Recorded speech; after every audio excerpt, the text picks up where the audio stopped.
Washington अक्सर Ukraine पर अपने फैसलों से चौंका देता है। वही एलॉन मस्क रूस में हमलों के लिए स्टारलिंक सैटेलाइट्स के उपयोग की अनुमति यूक्रेन को नहीं देते। दूसरी तरफ उसी दिन सिर्फ कुछ घंटों बाद अमेरिकी कांग्रेस की सेनेट ने 86 बनाम 11 वोटों से रूस के खिलाफ कड़े प्रतिबंधों का कानून पारित कर दिया। और ये कुछ ऐसा दिखता है, एक अरबपति यूक्रेन को तकनीकी सहायता रोकता है, जबकि पूरा अमेरिकी सेनेट लगभग सर्वसम्मति से मॉस्को पर कड़ा दबाव डालने के लिए वोट करता है। जैसा कि आप समझ सकते हैं, ये तुलना बहुत कुछ बताती है, लेकिन असल में दोनों घटनाओं का विश्लेषण करना जरूरी है कि ये यूक्रेन की रक्षा क्षमता और रूस पर दबाव पर कैसे असर डालेंगी।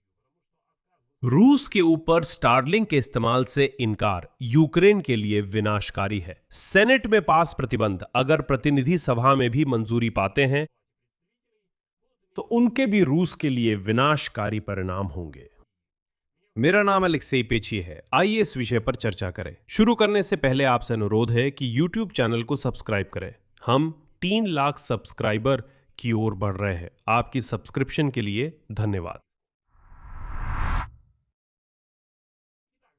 तो चलिए स्टारलिंक की कहानी से शुरू करते हैं। द अटलांटिक पत्रिका के अनुसार कीव ने अमेरिकी पैट्रियट इंटरसेप्टर मिसाइलों की जगह, जिनका भंडार ईरान में युद्ध के कारण कम हो गया है, कीव स्टारलिंक सैटेलाइट्स का इस्तेमाल रूसी मिसाइल लॉन्चरों पर हमला करने के लिए करना चाहता था, जो कि रूसी संघ के काफी अंदर स्थित है।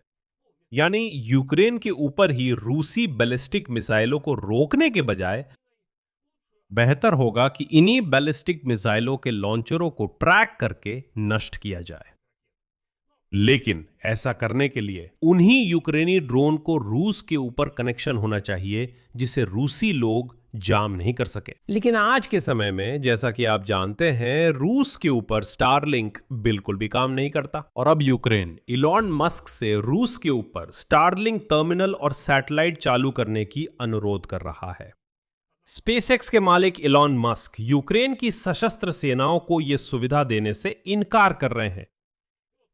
अटलांटिक के सूत्रों के अनुसार यूक्रेन ने अंतर्राष्ट्रीय स्तर पर मान्यता प्राप्त रूसी क्षेत्र में स्टारलिंक सैटेलाइट से जुड़ने की अनुमति मांगी है। इलॉन मस्क से लगातार यूक्रेन के पूर्व रक्षा मंत्री मिखाइल फेडोरोव संपर्क कर रहे हैं, जिन्होंने साल की शुरुआत में अरबपति से रूसी सेना के लिए सिस्टम को ब्लॉक करने पर सहमति बनाई थी। ये उल्लेख किया गया है कि फेडोरोव ये सब पर्दे के पीछे कर रहे हैं, क्योंकि जुलाई में व्लादिमीर ज़ेलेंस्की ने बिना कोई कारण बताए उन्हें रक्षा मंत्री के पद से अचानक हटा दिया था। लेकिन तमाम कोशिशों के बावजूद इस समय तक कोई सकारात्मक फैसला नहीं हुआ है, और खुद फेडोरोव की अपीलों का अब उतना महत्व नहीं है जितना रक्षा मंत्री के पद पर रहते हुए था। एलन मस्क शांति समझौते की आवश्यकता पर जोर देते हैं और युद्ध के बढ़ने के खतरे की बात करते हैं, खासकर अगर स्टारलिंक सैटेलाइट्स की मदद से रूस के अंदर गहरे हमलों की अनुमति दी जाती है। इस समय यूक्रेनी सेना स्टारलिंक सिस्टम का इस्तेमाल करके रूसी ठिकानों पर सिर्फ यूक्रेन की आधिकारिक रूप से अंतर्राष्ट्रीय स्तर पर मान्यता प्राप्त सीमा के भीतर ही हमला कर सकती है, जिसमें क्रीमिया सहित कब्जे वाले क्षेत्र शामिल हैं।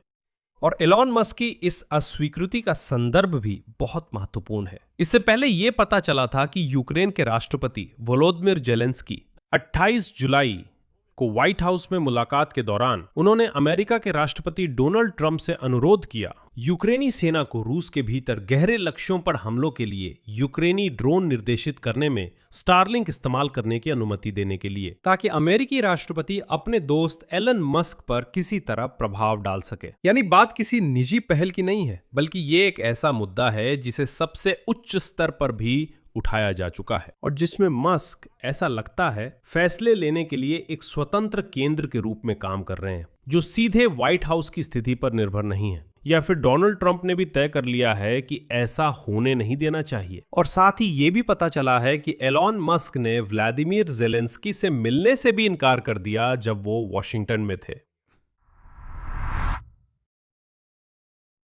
आइए विस्तार से समझे कि यूक्रेन को हमलों के लिए खासतौर पर स्टारलिंक की जरूरत क्यों है, कोई और विकल्प क्यों नहीं।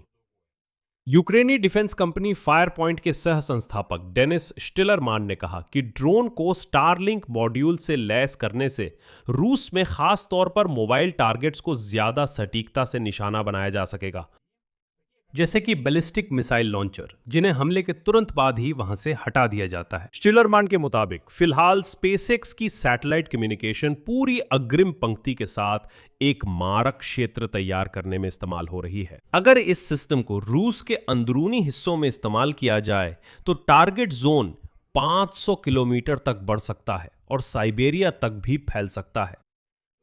यानी दांव पर है युद्ध क्षमताओं का विशेष विस्तार, जो सीमित फ्रंट लाइन जोन से बढ़कर लगभग पूरी यूरोपीय रूस और शायद उससे भी आगे तक जा सकता है। इसी कारण एलॉन मस्क का इनकार, यह फैसला सीधे इसे प्रभावित करता है कि यूक्रेन दुश्मन की सैन्य इंफ्रास्ट्रक्चर पर कितनी दूर और कितनी सटीकता से हमला कर सकता है। अब यूक्रेन, जैसा कि आप समझ सकते हैं, अब ना तो मिसाइलें मांग रहा है, ना ही ड्रोन। हमें अब रूस की जमीन पर किसी भी अटैकम्स के इस्तेमाल की इजाजत की जरूरत नहीं है। याद है जब जो बाइडेन के समय ये बहसें होती थीं कि क्या अटैकम्स मिसाइल से बेलगोरोद पर हमला किया जा सकता है? अब नहीं, हमारे पास अब अपना सब कुछ है, सब कुछ, मिसाइलें भी और ड्रोन भी। लेकिन रूस के ऊपर यूक्रेन के पास कनेक्टिविटी नहीं है। मुद्दा यह है कि स्थिर लक्ष्य पर, जैसे कि तेल रिफाइनरी या वाइल्ड बेरीज के गोदाम, हमला करना आसान है क्योंकि ये स्थिर लक्ष्य है, इसके निर्देशांक सबको पता है और ट्रैक करना आसान है। लेकिन बैलिस्टिक मिसाइल लॉन्चरों पर, जो बिना सैटेलाइट ट्रैकिंग के लगातार अपनी जगह बदलते रहते हैं, उन पर हमला करना संभव नहीं है क्योंकि उनकी स्थिति का पता नहीं चलता। इस मुद्दे पर एलॉन मस्क की स्थिति नई नहीं है और काफी सुसंगत है। वैसे ये बात माननी पड़ेगी।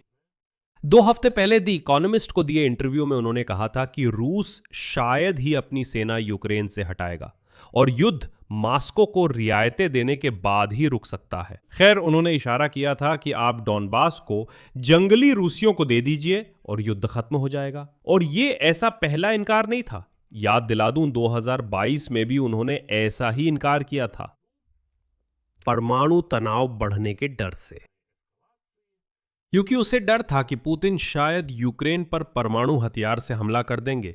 उसने कीव को स्टारलिंक का इस्तेमाल करके क्रीमिया में रूसी जहाजों पर हमला करने की अनुमति देने से इनकार कर दिया।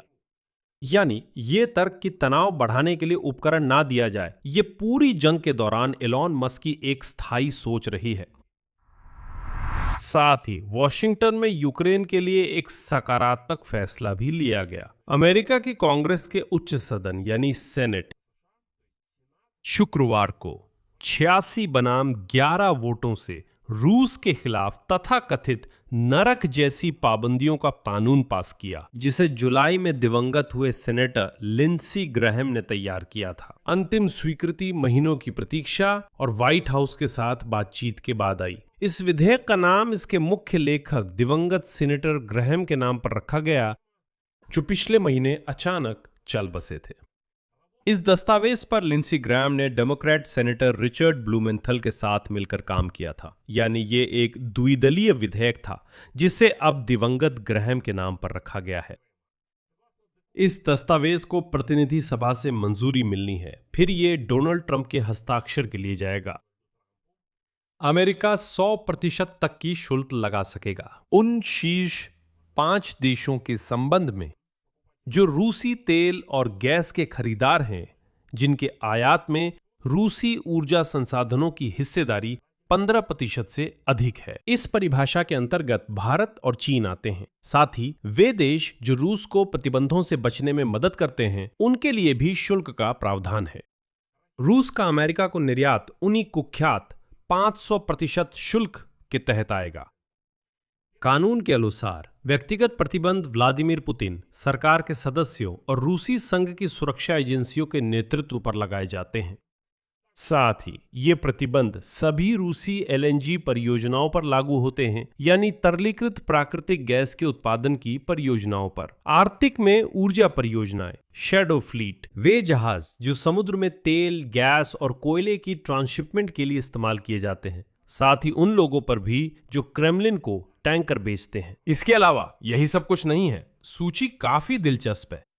इसके अलावा भयंकर भयंकर प्रतिबंधों के दायरे में रूसी संघ का केंद्रीय बैंक और प्रणालीगत रूप से महत्वपूर्ण सरकारी बैंक स्बेरबैंक, वीटीबी और गाज़प्रोम बैंक भी आते हैं। और यहां एक अलग सबसे महत्वपूर्ण बात है जो ये समझाती है कि कानून को ही क्यों अपनाया गया, ना कि राष्ट्रपति के एक और आदेश को, क्योंकि ये दबाव का बिल्कुल अलग स्तर है। और व्लादिमीर पुतिन और सरकारी बैंक और रूसी संघ का केंद्रीय बैंक वगैरह वगैरह, ये सभी पहले भी प्रतिबंधों के तहत थे। ये प्रतिबंध अमेरिकी राष्ट्रपति के कार्यकारी आदेशों से लगाए जाते थे। लेकिन अब अगर ये भीषण प्रतिबंधों का कानून प्रतिनिधि सभा में पारित हो जाता है तो ये सभी प्रतिबंध कानून का दर्जा प्राप्त कर लेंगे।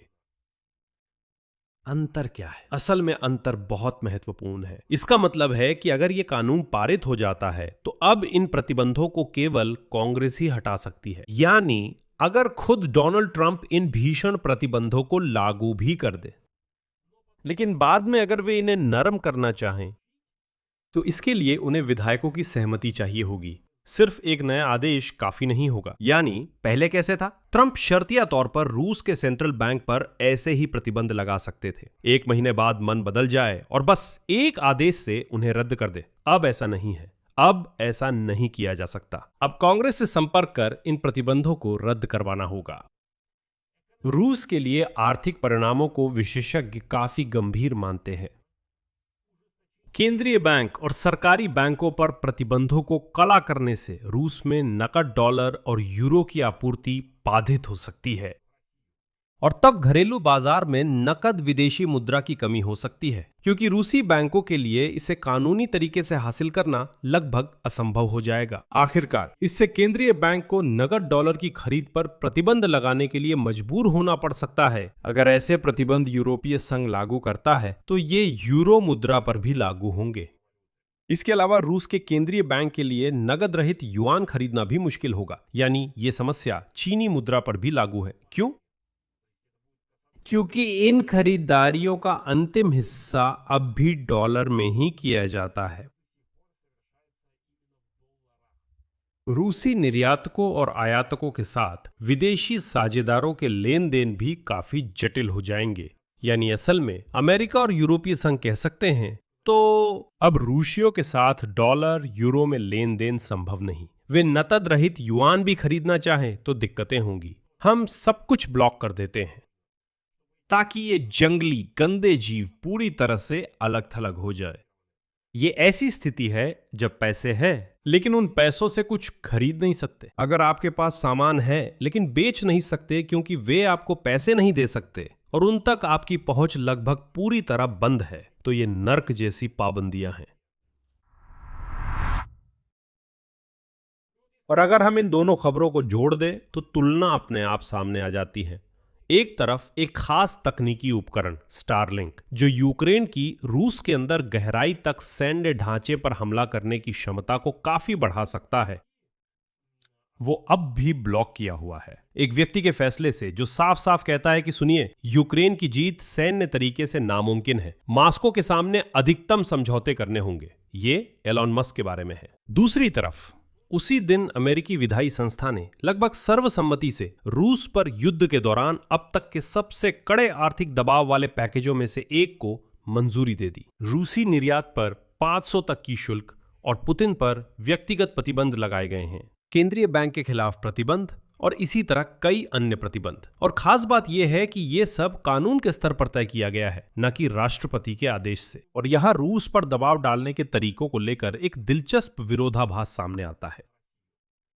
सैन्य दृष्टि से स्टारलिंक नाम के तकनीकी साधन को रोक दिया गया है, जैसा कि एलन मस्क कहते हैं, ताकि किसी भी हालत में इस युद्ध को और न बढ़ाया जाए, किसी भी तरह की बढ़ोतरी को उकसाया ना जाए, कहीं पुतिन सामरिक परमाणु हथियार ना इस्तेमाल कर लें। लेकिन आर्थिक प्रतिबंधों का दबाव उल्टा और भी ज्यादा बढ़ा दिया गया है और इसे कानून में पक्का कर दिया गया है। लेकिन अब सवाल है, ट्रंप जब ये फैसला लेंगे कि कानून पर हस्ताक्षर करना है या नहीं, तो क्या वो एलॉन मस्क की सोच का पालन करेंगे या फिर सेनेटरों और प्रतिनिधि सभा के सदस्यों की सोच का? यहां मैं विराम लगाता हूं। अपनी राय और निष्कर्ष इस एपिसोड के नीचे कमेंट्स में लिखें। चैनल को सब्सक्राइब करें, बेल आइकन दबाएं और लाइक करना ना भूलें। यही सब है। ध्यान रखें। सबको अलविदा।